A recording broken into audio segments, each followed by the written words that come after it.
जॾहिं बीबी फातिमा ज़ोहरा सलामुल्लाह अलैहा जे लाइ हज़रत इमाम अली इब्न अबी तालिब अलैहिस्सलाम जो रिश्तो आयो त रसूल खुदा पंहिंजी धीउ जी मर्ज़ी ॼाणी ऐं पोइ तमाम असहाब खे मस्जिद नबवी में घुरायो ऐं हज़रत अली अलैहिस्सलाम खे साम्हूं विहारियो ऐं फरमायो त जिब्रील अल्लाह जे तरफ़ां पैगाम खणी आयो आहे त मां पंहिंजी धीउ फातिमा जो रिश्तो अलीअ सां कयां। ऐं पोइ पाण इमाम अली अलैहिस्सलाम जो निकाह पढ़ाए रहिया हुआ त चयो, ए अली, मां पंहिंजी प्यारी धीउ फातिमा तुंहिंजे निकाह में ॾियां थो, तोखे क़बूल आहे? इमाम अली अलैहिस्सलाम मुस्कुराए फरमायो, हा या रसूलल्लाह, क़बूल आहे। ऐं फौरन सजदा शुक्र अदा कयो ऐं पूरी मस्जिद ख़ुशी सां झूमी पई। कुछ अयाम खां पोइ पाण इमाम अली अलैहिस्सलाम खे घुराए चयो, हे अली, फातिमा जी रुख़सती जो इंतज़ाम कयो। इमाम अली अदब सां फरमायो, या रसूलल्लाह, मूं वटि सिर्फ़ ॿई शयूं आहिनि, हिकु तलवार जेका इस्लाम जे लाइ जंग में कमु ईंदी आहे ऐं जॾहिं मां मज़दूरी लाइ वेंदो आहियां त खॾा खोटण जे लाइ कमु ईंदी आहे, ऐं ॿी मुंहिंजी ज़हरा आहे जेका मुंहिंजे वेझो कंहिं कम जी न आहे।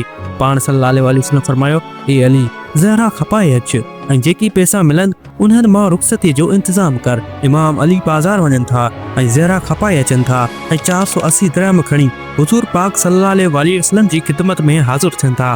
पाण सल्लल्लाहु अलैहि वसल्लम इन पैसनि मां कुछ पैसा बीबी उम्मे सलमा खे अता कया ऐं फरमायो, ए उम्मे सलमा, वञ फातिमा खे कुंवार कयो, खुशबू ख़रीद कयो ऐं बाक़ी पैसा बिलाल हबशी खे ॾियनि था त वञ बिलाल, ज़रूरियाती ज़िंदगी जो कुछ सामान वठी अच। उन सामान में हिकु ओढ़नी, हिकु कारी चादर, हिकु खजूर जो तदो, हिकु खजूर जी खाल, हिकु बेड जी खाल जी ठहियल चटाई, 4 विहाणा, हिकु चादर, हिकु चकी, हिकु मश्क, हिकु टामे जो थाल, हिकु खीर जो प्यालो, हिकु पाणी जो प्यालो ऐं हिकु मटको वरितो।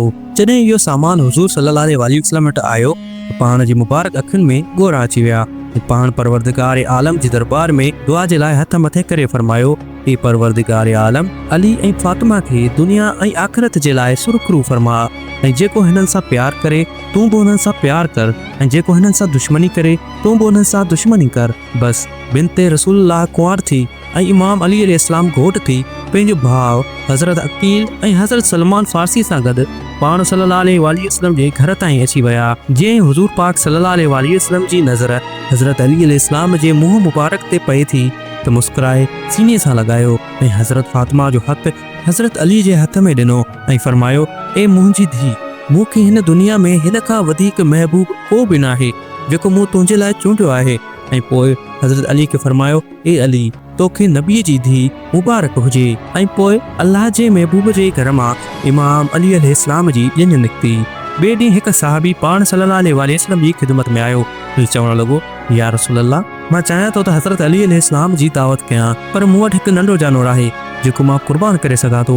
हुज़ूर पाक मुस्कुराए चयो, अल्लाह क़बूल कंदो। हज़रत अलीअ खे घुरायो। पाण सल्लल्लाहु अलैहि वसल्लम हज़रत बिलाल खे घुरायो ऐं फरमायो, ए बिलाल, वञ सॼे मदीने खे चओ त अॼु हज़रत अली अलैहिस्सलाम जो वलीमो आहे। हुज़ूर पाक गोश्त पचायो ऐं पंहिंजे मुबारक हथनि सां पूरे मदीने खे खारायो। गोश्त उहो जो उहो ई रहियो ऐं सॼो मदीनो हज़रत अलीअ जी शादी जो खाधो खाई पंहिंजे घर रवाना थिया।